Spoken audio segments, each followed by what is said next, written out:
a lot of people are scared of lawyers, so it shows me in a different light. Like I'm just a regular person. My wife gives me hell like the next guy. I'm not some big tough lawyer that's telling everyone what to do. And it gives you content. You don't have to talk about being a lawyer all the time.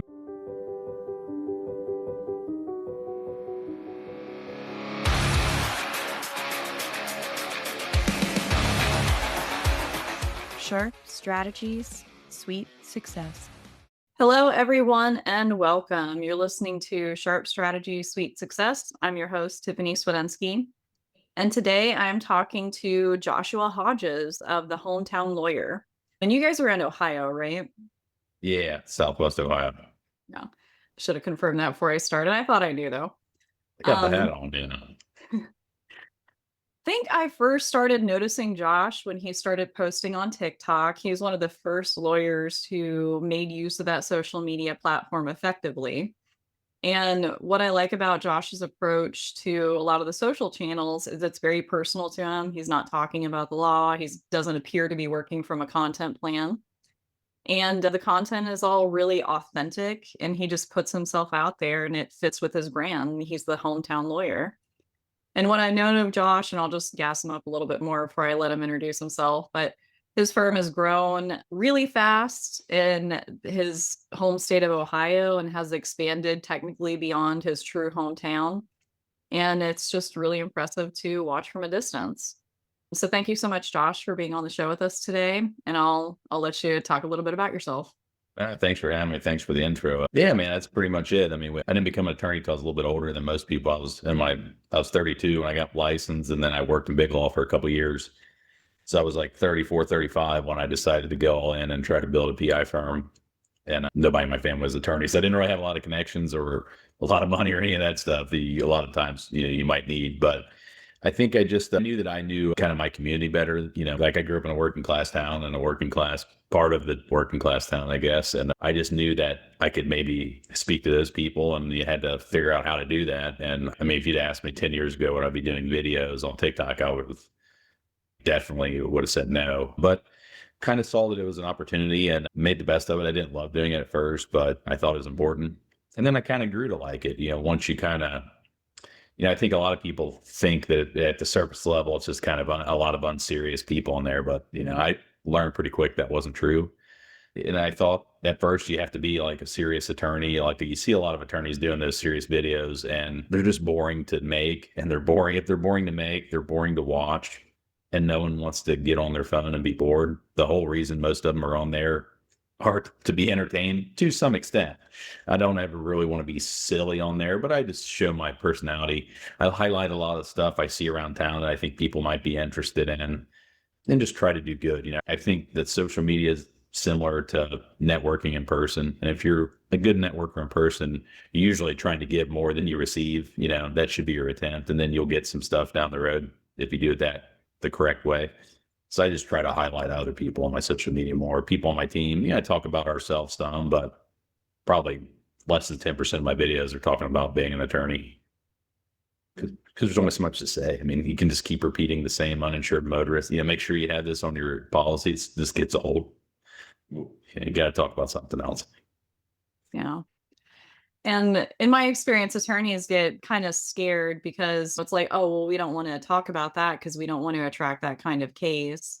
But it's kind of missing the point. People are on the internet to be entertained, not, be educated, even though education feels like a safer route. And I think that's why a lot of people try to take that safer route and make like FAQ videos.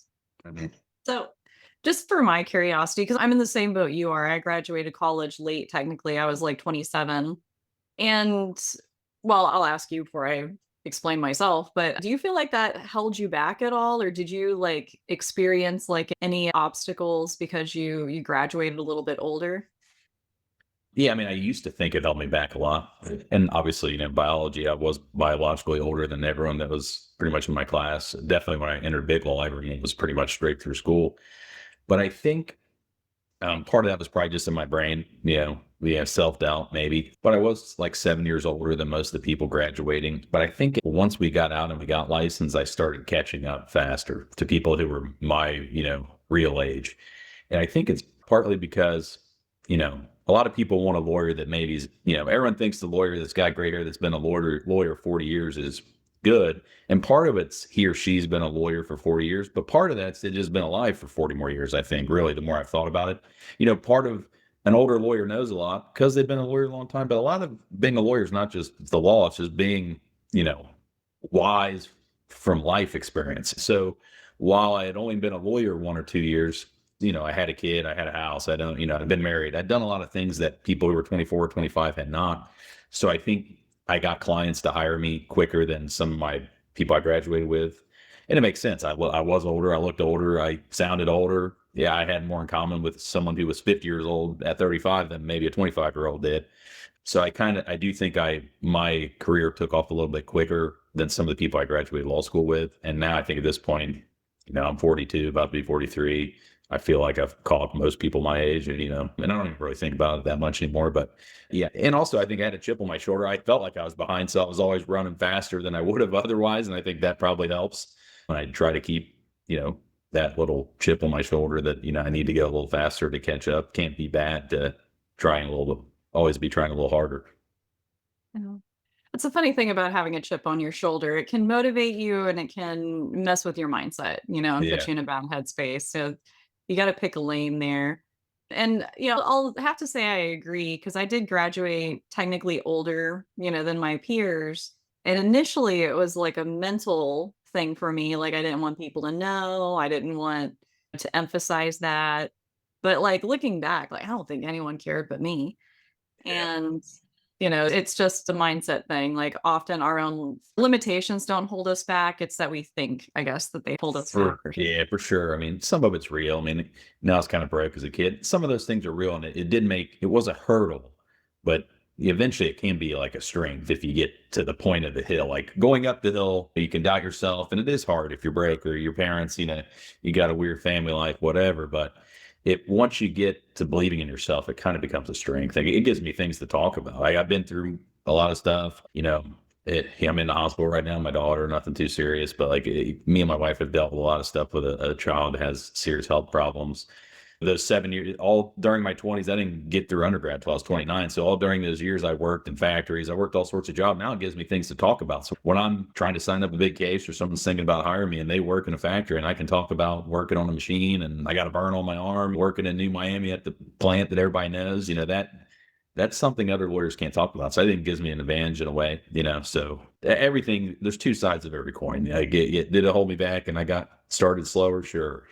Kind of wish I could have been running this firm for 15 years instead of 8. Where would I be? But who knows? It might have been worse. And in general, we underestimate the importance of life experience. Because I remember just starting out in my marketing career, I was like every other marketer. I thought I knew everything and even knew better than the people who were trying to teach me marketing. And I was so wrong, just absolutely so wrong. And there's some things you can't teach. There's some things you learn, by doing, by seeing it. And that experience gives you the confidence to, talk to people and push back. And also, like you said, gives you stories to tell, which is really excellent. So, mostly for my curiosity, I'm honestly just really curious about your TikTok habits. So, I see your videos all the time, often like POV, we're watching your wife cook or something happen around the house. Very rarely is it like you and Frame talking. Do you just like are you just walking around the house and you're like, "Oh, I'm gonna record this," or have you developed an instinct for that? Do you plan it? Like, how do you create that? Not very much as planned for sure. I do think you get an instinct for what works over time. And we don't really plan it, but I think it's important to have like in my brain, I think of like I got segments or series that I run, and it's not planned, but like sometimes I'm going to pull out and talk to the camera if I think of something about the law or something's happening in the firm. That's one. If I'm out and about heading to court or heading to a networking thing and I see a pretty building I've never seen before that's old, or I stop in a small town restaurant, that's always a series I can talk about local highlights. Then I have where I highlight the businesses. And then I have the thing where I talk to my wife. So I know if I haven't posted any of the other ones on any given day, I always have the fallback of when I go home, I can just talk to my wife. Usually she's cooking something. Sometimes she's not. If she's not, I'll just start talking to her and whatever her hands are doing. She's like, I'm not cooking crap for you today. And we're getting peanut butter jelly sandwich. That could be it. Usually she's cooking something and I can talk about what she's cooking. And we've been together since we were 18. So a long time. So we have a good banter back and forth. She's really funny too if I get her going. Like on her own, she really won't get out of her shell much. But if I start like giving her a little bit of crap or make fun of her a little bit, she'll start being kind of funny too. I think I always know I have that as content and we don't have to plan it. I can just, whatever it is, it is. Some are better than others, but that's fine, you know? And a lot of people are scared of lawyers. So it shows me in a different light. Like I'm just a regular person. My wife gives me hell like the next guy, you know? I'm not some big tough lawyer that's telling everyone what to do. And it gives you content, you know? You don't have to talk about being a lawyer all the time. My name on the TikTok is the Hometown Lawyer. So they know I'm a lawyer. I don't have to talk about it all the time. And I like being a lawyer, but I don't want to talk about it all the time. I mean, it's your job. You know, I do like it. You are, as an attorney, you're already thinking about your firm and being a business owner, your clients all the time anyway. All my content doesn't have to be like that, but I do try to talk about the stuff we do sometimes because it is important to educate people. But I think, you know, if I start off trying to teach you things the first time you see me, you don't even know me, you don't like me, you don't trust me, it's like you're more likely, I think, to shut down. If you've watched me just be a normal guy in your neighborhood or around your town for a year, then when I tell you might want to check about uninsured motorists, you might be more likely to actually listen to me. And that's the point of education, kind of. So, like, you know, everybody's got their own style. I think I don't plan it much, but I do plan that I'm going to post something every day. And I do have a videographer that'll shoot maybe like 10 or 20 video in one session when I'm talking about being a lawyer. And then we'll post those periodically. So I only need him like once a month to do those. So there's a strategy that I'm going to create a lot of content, but it's not like I definitely don't have a monthly. Anytime I've talked to someone, they're telling me to do a monthly content plan. Like I don't like that, and I'm sure it works for some people better than nothing. I just don't want to do that personally. I feel restricted, and every day I'm not in the same mood. You know, like so if we've planned that Friday I'm going to talk about X Y Z, and I don't feel like doing it that day. I just feel like talking about a mural I saw. You know, like I think it's more that's what I like doing. And you got to pick what works for you. Some people like just the talking head, and I see they do tons of that. That's great. I mean, it is not what I want to do all the time. Yeah, I always tell people that the business owner is the most effective at promoting the business. And when you're a business owner and you're a content creator, which you solidly fall into that category, the business owner doesn't need a content plan. The content plan is for your marketing team. You Yeah. know, they're the ones who need to be planning ahead because they don't have the privilege you do of being the star, you know, Yeah. basically. You're the It's star of the easier. show. So you have a ton of you know, I will still say like if you're a marketing team member or you're managing a marketing team, you absolutely do need a content plan. But you know, creators don't because it's really intuitive and you have to be passionate about the topic. And so it's best to like just record the video, write the article when you're on fire about it because Yeah. that's when you're going to get the best work. So, yeah. Yeah, I think so. And it just has to be real. I mean, I think people really can tell when it's contrived or it's all super planned out. And that doesn't necessarily mean it won't work because doing anything is better than nothing. Most people don't do anything. You know, like, so if you do some contrived videos that are like super planned out, that's better than what most people are doing. That's fine. And I did that early on. But you do kind of get, once you get a following and people are following you, they like you, interact with them. That's a big part people don't talk about enough is interacting with other people's content. Everyone worries about what they're going to post. Everyone worries about when they're going to post, how they're going to edit their video. I think you should spend a good chunk of your time online commenting on other people's stuff, watching other people's stuff, because that's like networking. I mean, and I talked about that. I think you were Vegas, but like if everything you always cared about in real life networking was the stories you're going to tell as Tiffany, and you never want to listen to anyone else's stories or help anyone else or support their joke or whatever it is, like their content, it's not going to, you're not going to be a very good in-person networker because everyone knows somebody like that. They're usually the people don't like that much. So it's give and take. And I think there are people I see online that are always supporting other people's content. And I see them online all the time. And I have a positive like vibe with them because I see them doing that. And I don't even remember their content all that much. So I think there's a strategy of just being a supporter a lot, you know? So if you have a little following, and people are commenting on your stuff, shame on you if you don't like interact with them sometimes. You know, like that's where the magic really happens. I think people spend way too much worrying about what they're going to post and not enough about how they're going to interact and spend time with the people who comment and in other people's videos. And you're absolutely right. When I hit that mindset shift, because I was guilty of that, I was always posting, never commenting. My social media was all me, me, me, me, me. And then, like a year, I guess almost 2 years ago, I was like, oh, I'm not a celebrity. Nobody cares. You know, nobody Yeah. cares about me. That's when I started spending more time commenting on other people's comment across all platforms. And it benefited me personally because people see when you comment, people are exposed to you there. And it's an effective way just to expand and talk and reach more people. And most of my audience probably won't know who this guy is, but his name is Meat Canyon. His YouTube channel name is Papa Meat or Meat Canyon. He did a video about LinkedIn and making fun of LinkedIn and how people using LinkedIn. And it's really cutting for people like us who post on LinkedIn regularly. But I think Yeah. it's worth a watch because it was jarring for me to see an outsider analyze how egotistical and self-centered we can be on these platforms. And it Yeah. made me think like, oh, yeah. And I think people don't do it on purpose. I think people know in real life in a networking event, it's give and take more than they do on social media. And it's mostly because they're so self-conscious on social media, what they're going to post. So it's not like self-centeredness in the way we would think of it as a negative. It's more just self-consciousness. And they're so scared they're going to sound stupid. So they're always worried about that. And that's where it comes from. I was like that too. Definitely on LinkedIn. Like I'm more self-conscious on there than I am in videos. Just, I went to public school. I didn't pay attention to it when I was there. So they were probably teaching me fine, but I'm not always the most polished for an attorney as a writer, like just natural. Like I really have to like concentrate to write, properly, which I can do, but it's not just naturally like a big fluid, perfect thing. Like some people I know can.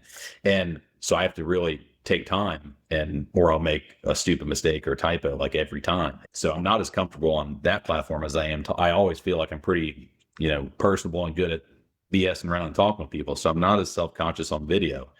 But with over time, with either one, you get more comfortable. And then when you're more comfortable, people say like I see people like, you're so good. He's like, I don't really feel like I'm that good at them. I just do them and I don't care if it's great or perfect or not. And people feel you're more comfortable and then you kind of get the ball rolling.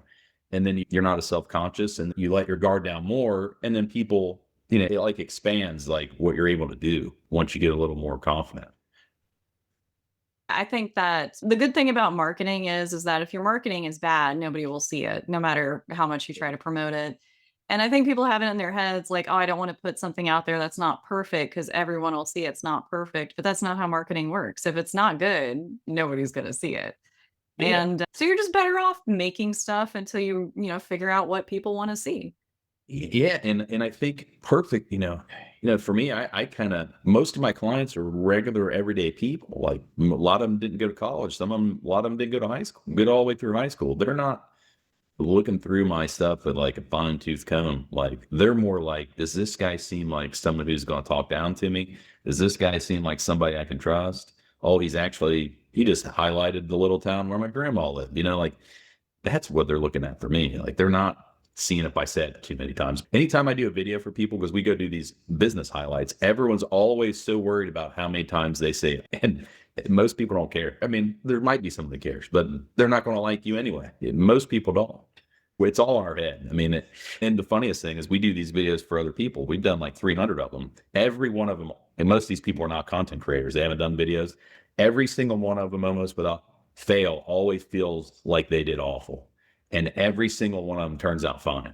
As an objective person, they're always surprised how good they look, like how good they sound. Once you see it produced, it's better. When you're doing it, it feels bad.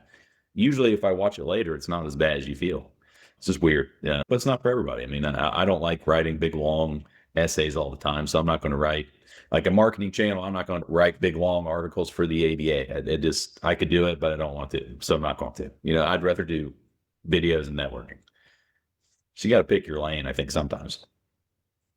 Well, and then that's really good advice. Like if you're comfortable on video, do video. If you're comfortable writing, do long form articles. Like all of that is media is still on the table and it's still valid. It's just what you're passionate about. And if you're passionate about it, the results will be better. Yeah. And I was rolling my eyes about well, not rolling my eyes, but cringing, I guess, because last week my husband and I were on our way to dinner and I was listening to one of my podcasts. And like every time I said one of my hedge words, I was like mentally like counting it. And Yeah. I just hate it. I hate hearing it. But you're right. Like if you're not used to doing podcasts, I've done this podcast. You're actually, I think my 76th episode, 75 was Nice. just released. And some people come on the show, it's their first podcast ever, and they're really nervous, and I tell them, like, "You will be surprised when the episode comes out, you will listen to it and think, 'I sound smarter than I thought I did.'" Yeah. And, nobody's told me I've been wrong since I've said that to people, and it's just the way it is. I don't think we have the mental brain power to analyze ourselves as we speak and No be way. accurate about it, you know? Yeah. Yeah, I remember when in undergrad and I worked and I went to school at night and I took one class a semester. So I had my pick, I didn't have to take that many. So I kept putting off public speaking, which I had to take because I didn't want to. No one wanted to. And then I finally had to take it. And they made us do 15-minute speech up in front of the class. Now that just seems like eternity when you're 23 or 4, whatever, don't have much confidence. And I went up there and the professor taped us, which just made it worse. And this was like, it wasn't on a phone or TikTok. It was like I don't think it was a VHS. It might have been a DVD. I don't know. But she taped it, and then I went up there and I felt like I was like stuttering like an idiot. And then she gave us the video and we had to take it home as part of the project and watch ourselves. So I remember taking it home with my wife like 2 days later, like, you want to watch something really bad? And I put it in and then we watched it and she was like, that's pretty good. And I was like, what? Like the road wasn't that bad, like the little flub up was like this much, but it felt like it was like a 30-second stammer and it wasn't. And ever since then, I just kind of knew what you said, like we can't really judge ourselves and most people aren't listening. And the other thing is, okay, some people do sound better than others, for sure. Some people are very eloquent and smooth, and some people do get a little more nervous. But if you are the nervous type, guess what? You still will make connections with people because other people watching it who are scared to be on videos may feel connected with you. Like at least you did it, and you will get better. And it's just like anything else. Like you'll get better if you do it more. You'll get more comfortable. And if you're not everybody's a politician, that's going to be like perfectly smooth, like Obama or whatever. Like that's not everyone. Most people are not that good. And the funniest thing is the videos I do for other people. Some of the people that are the most rough around the edges. I just did posted one a few weeks ago as an old farmer guy. He's never done a video. You can tell just by looking at him, this is not a TikTok type of guy. That video did great because it got people's attention. Like this old guy is a farmer. He sounds like a farmer. He looks like a farmer, and people like that. So people just got to get out of our own head sometimes. And I was guilty of that early on too. I doubted myself about all sorts of stuff, and most of it was just in my head, And it's sad because I think some people go through their whole life that way. One of the first times I spoke on stage, I came off stage and it was like having a blackout. I did not remember what happened. And I walked up to somebody I worked with and I said, "Was it good?" I don't even remember. And they're like, "It was great. It was so great." And it was an okay talk. People liked it, but I had no idea. And it's weird how you just really can't sometimes judge yourself. You have to be able to sit and watch yourself on video, which I've Mm-hmm. done a lot at this point, and from that, you can learn how to improve, but you have to be able to sit with it. You have to be able Yeah. to sit and watch a video of yourself talking and tolerate it, and that's hard. That's really Yeah, it hard. is. Yeah, and I Yeah. think that's what this professor I had years ago, almost 20 years ago, knew, and that's why she made us do it. And it did. I remember that day. I've had more confidence public speaking ever since that day because I thought I was awful, and I was like, yeah, it wasn't great, but it wasn't really bad. I mean, it wasn't that bad, not near as bad as I thought. And I just kind of hopefully just carry that on. And sometimes you're going to screw up. I mean, the thing is, like, if someone gets up and gives a talk and I can tell they're nervous, do you think negatively of them? I don't. I might say they're not the greatest public speaker right now, but I don't think negatively about them, about whatever their profession is. If I'm hiring you to do digital marketing, I want you to be good at that. I kind of assume you're probably not the greatest speech giver. It doesn't really make sense for you to be. You like computers and, nerding out on code or whatever. Like lawyers kind of should be if you're a trial lawyer, I guess. I mean, but most lawyers aren't even that. So if you're a contract lawyer and you're kind of nervous on a big stage, I wouldn't even think that you're a worse contract lawyer. So I think it's mostly like we said, it's just we try to hold ourselves back. And if you screw up, it's fine. Other people in the crowd have screwed up worse.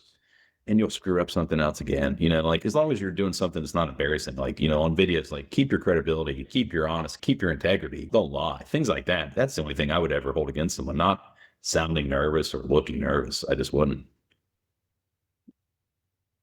And then you touched on something else with a farmer who did a video with you guys, but authenticity wins out on social media. And when you think about it, so much what we see when we scroll through TikTok and Instagram is staged, fabricated, AI, but people really have an eye for authenticity. And so if you present that, people actually really do care about what an old farmer has to say, probably when Yeah. they've spent the last like 25 minutes being a bunch of BS, right? Yeah. I think it's true. Yeah. I didn't have anything more to say except, just be authentic. And I mean, you're doing a great job of it. You guys do fantastic work with your content. Thank you. We're always trying to make it better. I mean, I'm usually trying to come up with a new series every year because, but it's kind of a shiny object. So this year I did, and I'm just going to double down on what we had been doing and do more of them. Trying to do one of those business highlights for someone every single day of the year, which is a lot. Just setting them all up is a lot, but we're trying. People seem to like it. It's hard to track all the time, like how much it helps you or how much it doesn't. But I know a lot of people see it and they see us in like a light that we're giving back to the community. And I think that's all you can do to try to beat some of the bigger firms. I mean, I don't have $100 million to spend on TV all over the Midwest or whatever. You got to do what you can afford and what you think. And I enjoy doing. I mean, you got to pick something you kind of like doing. I think in life, or you're not going to do it very long, or you're going to hate your life. So You might as well have fun doing it because I do see a lot of law firms and attorneys try to force themselves into like a formula for making content because Google just has to see it this way. And it's like, why can't we just talk about making good content? Why can't we just talk about what would be entertaining or fun to read? And, trying to push people in that direction with the law firms I coach and the people that I coach on marketing. Don't worry about formulaic nonsense. Just make a good article. You don't have to copy someone.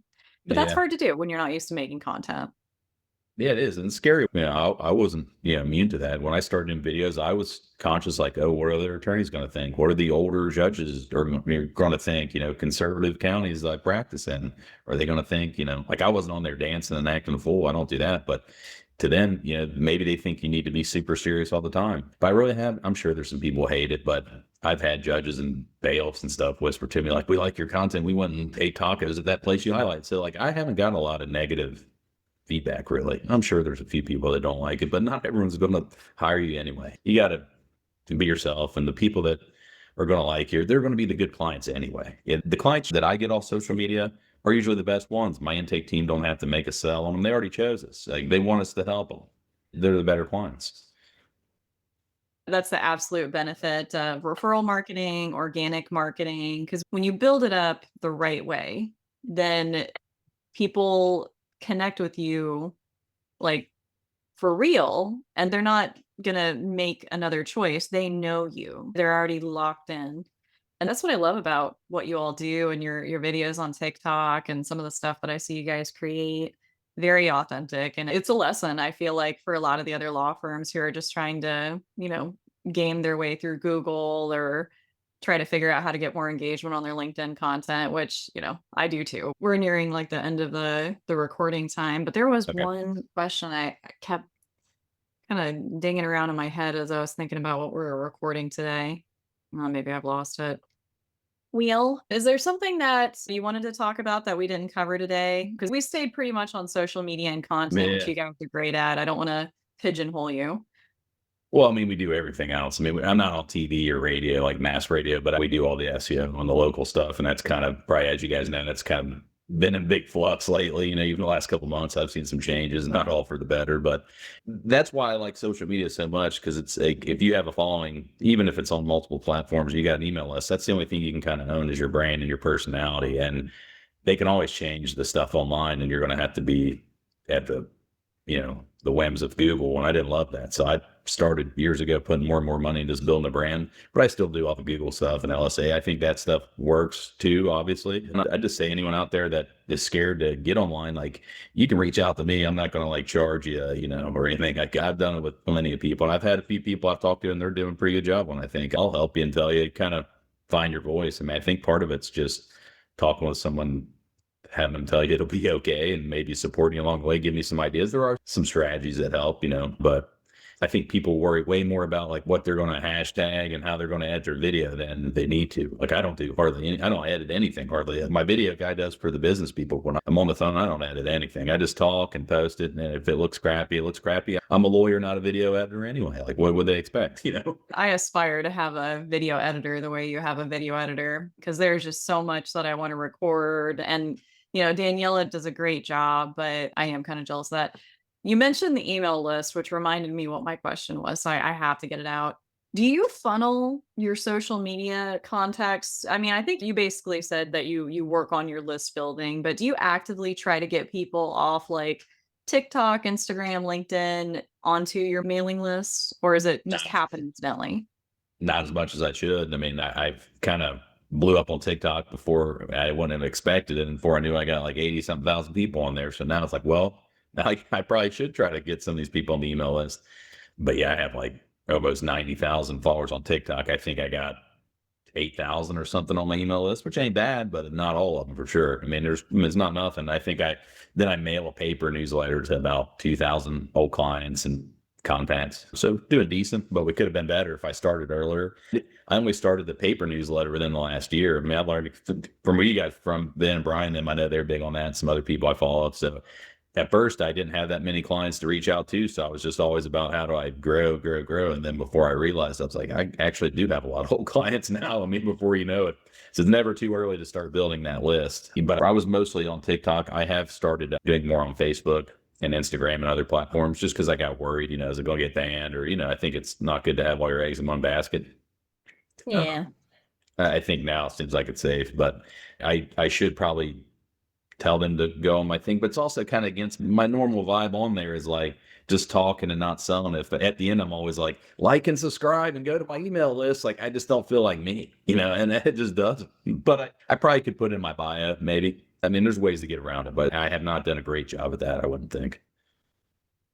Well, and that's the trick. I mean, that's what influencers do, health coaches, fitness coaches, Yeah. all the people who sell from social media. And I'll be honest with you, I haven't quite figured out a seamless way for personal injury attorneys to do it. And you're the only TikTok personal injury attorney who's doing really well at it. So, it's a category of a small number of attorneys actually doing social media and needing to try to leverage it in that way. Yeah. Well, thanks so much, Josh, for being on the show and talking with us about content and social media. Where do you want people to look you up and follow you? Well, I need to get them on my email list, sounds like, but yeah, we'll work on that later. I mean, if you look me up, the hometownlawyers.com, that's our website. We got a few offices in Southwest Ohio. And then on TikTok, Facebook, and Instagram, I'm the hometown lawyer with no S. The website has an S because there's multiple of us. YouTube as well. And Facebook, it's Josh Hodges. I got a hometown lawyer Facebook, and then I just have one under my name. And reach out. I'd like to talk to you. I'm on LinkedIn as well, just under my name, Josh Hodges there. Trying to be all over, and I'm always trying to, talk to more people on these. It's interesting to see what other people are doing. Every week I learn something from someone else doing, some sort of marketing tactic that I just never thought of. That's why I like marketing and running a business. So there's a lot of smart people in our space. And I think a lot of people actually share more than people think. They think lawyers are so greedy, but I've never really felt like that. And there might be a handful, but most lawyers, anytime I've reached out to a lawyer that I feel like's further ahead than me, they've almost always been gracious and helped me. So I'm definitely willing to help out anybody if you reach out to me. If I don't get back to you, I just missed it. So hit me up on TikTok or somewhere like that. We'll talk. Yeah. I'm waiting for people to figure out that this podcast is a way for me to needle my guests for marketing ideas that I can use. Yeah. But so far, nobody's called me out on it. Then maybe now they will. I've let the cat out of the bag. Well, thanks so much again, Josh, and for being on the show. And for everyone else, we'll see you next week. Bye. Thank you.